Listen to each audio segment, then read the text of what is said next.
Il entendait des voix chuchotées dans une langue qu'il ne comprenait pas.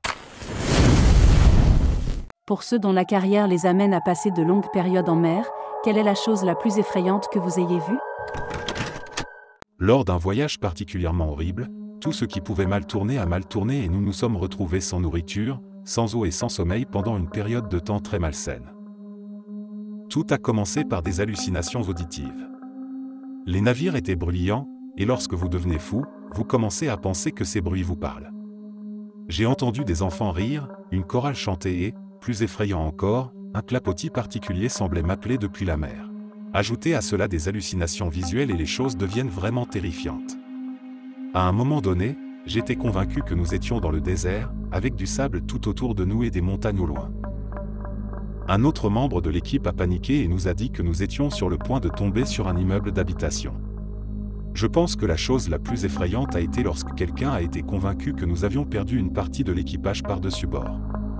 Cela s'est transformé en une énorme dispute délirante pour savoir où se trouvaient tous les membres de l'équipage, alors qu'ils avaient tous été recensés. Ce voyage a été brutal, et le capitaine nous a tous mis dans une situation terrible par pure incompétence. À part cela, il y a eu 7 fois où j'ai vu 3 navires gigantesques au loin, sans lumière, et qui n'apparaissaient pas sur l'AIS. Soudain, ils ont disparu. C'était extrêmement effrayant. Une fois, lors d'un voyage à l'aéroport, mon chauffeur Uber m'a raconté qu'il s'occupait de la sécurité des pétroliers. Il rencontrait parfois des navires vides, flottant simplement à la dérive dans l'océan. Puis quand ils allaient investiguer, tout était intact à l'intérieur, portefeuille, photos, tout. Il les hélait sans réponse, ne sachant pas s'il s'agissait d'un piège pour s'approcher suffisamment pour prendre le contrôle du navire. Les pirates sont apparemment plus fréquents qu'on ne le pense. Puis quand ils s'approchaient, ils se rendaient compte qu'il n'y avait personne à l'intérieur. Quoi qu'il en soit, l'équipe de sécurité devrait monter à bord du vaisseau fantôme et évaluer la situation. Lorsqu'il n'y avait personne à bord, ils les coulaient pour éviter les accidents. Il y a une vingtaine d'années sur le MV Explorer, qui a coulé depuis, près du cercle antarctique, nous naviguions autour des bergs et nous arrêtions parfois sur la côte. Nous sommes entrés dans une petite baie et là, au milieu de la glace et de la côte, se trouvait un voilier banalisé. Ce qui est étrange, car les voiliers portent généralement des marques d'identification. De plus, ils n'ont répondu à aucun contact radio, certains membres de l'équipage ont même traversé en Zodiac et se sont vus refuser l'embarquement. En résumé, un yacht, pas particulièrement grand, non identifié, traînait dans les eaux inhospitalières de l'Antarctique et ne voulait ni aide ni contact. Je suis un navigateur de loisirs qui voyage en mer pendant des semaines. Un jour, j'ai vu une flamme sur l'eau à moins de 10 mètres de moi. Elle brûlait comme un incendie à minuit. J'étais perplexe et je me suis dit que j'avais sûrement des hallucinations. Après avoir cherché sur Internet, je me suis senti plus rassuré. En fait, les feux de mer sont un phénomène rare qui se produit lorsque des gaz inflammables s'échappent des fonds marins et s'enflamment au contact de l'oxygène de l'eau. Ces incendies ne sont pas une nouvelle découverte, puisqu'ils sont documentés depuis des siècles. Mais quand vous voyez ça pour la première fois la nuit, loin de toute civilisation, je vous assure que vous allez flipper. J'étais sur un petit bateau de pêche et j'ai été pris à la tombée de la nuit entre 2 îles. Il n'y avait pas de veilleuse sur le bateau, la navigation se faisait à l'aide d'un GPS et d'un détecteur de profondeur.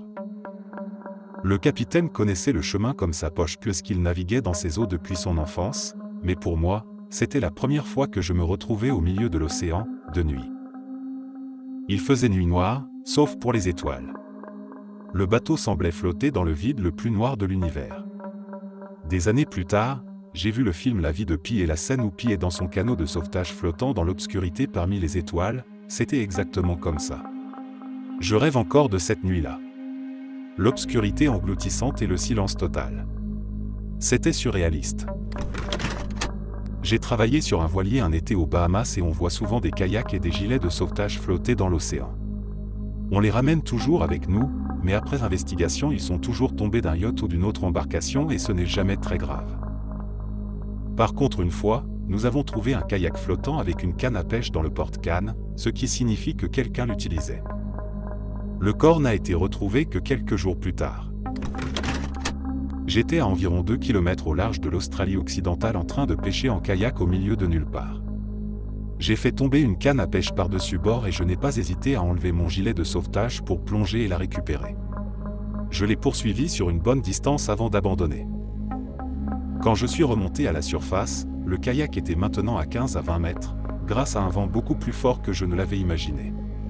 J'ai à peine réussi à nager jusqu'à lui en donnant tout ce que j'avais alors qu'il continuait à être emporté par le vent. J'ai bien failli y laisser ma peau ce jour-là à cause d'une canne à pêche stupide et d'une décision irréfléchie. Une fois nous avons trouvé un corps humain mort. C'était sous les tropiques et il n'était pas en bon état. Nous l'avons remis aux autorités locales.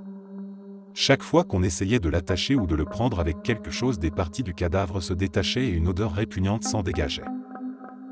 Il restait suffisamment de dents pour l'identifier à l'aide des dossiers dentaires. Espérons que la famille de l'homme pourra tourner la page. En 20 ans, la chose la plus bizarre que j'ai vue, c'est les autres personnes qui travaillent avec moi.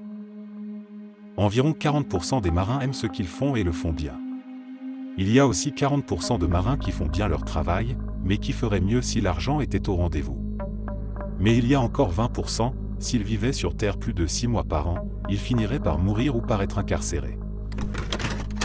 J'ai un ami qui travaille sur des navires.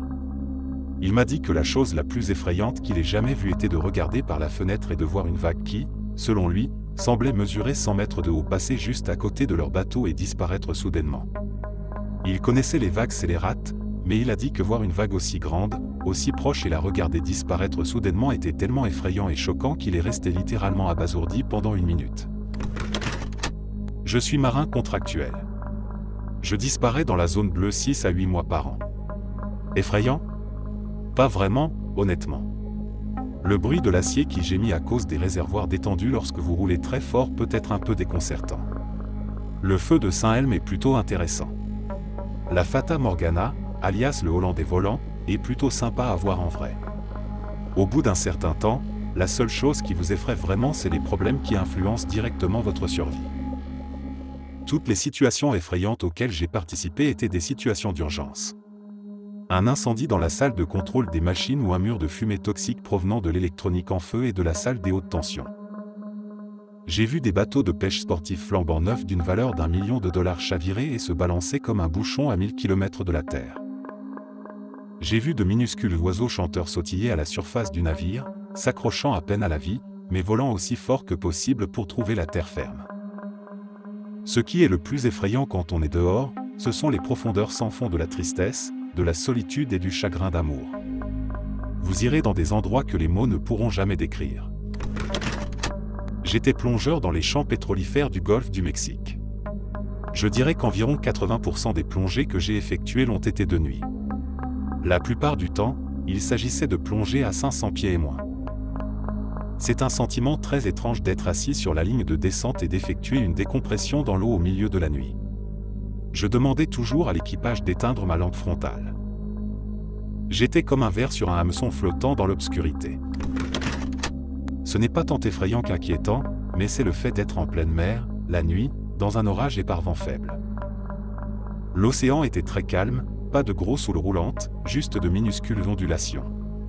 Le monde entier était noir, puis il y avait une rafale d'éclairs et le monde entier devenait argenté. L'océan ne ressemblait à rien d'autre qu'à une feuille d'aluminium froissée et aplatie, l'eau ressemblait à du mercure, et toutes les petites ondulations créaient des ombres noires spectaculaires.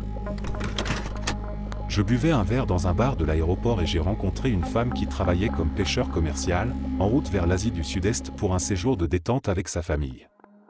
Une vraie femme de terrain.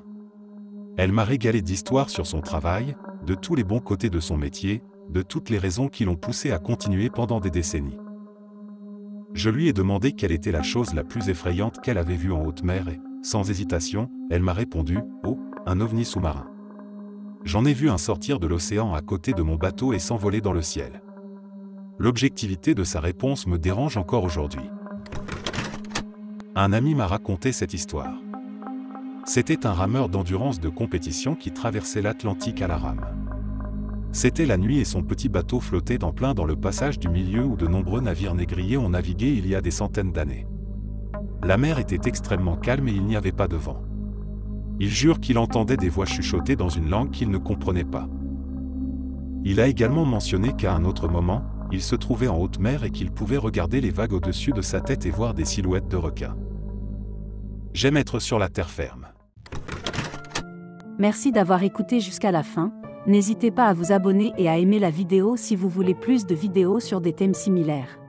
À la prochaine vidéo.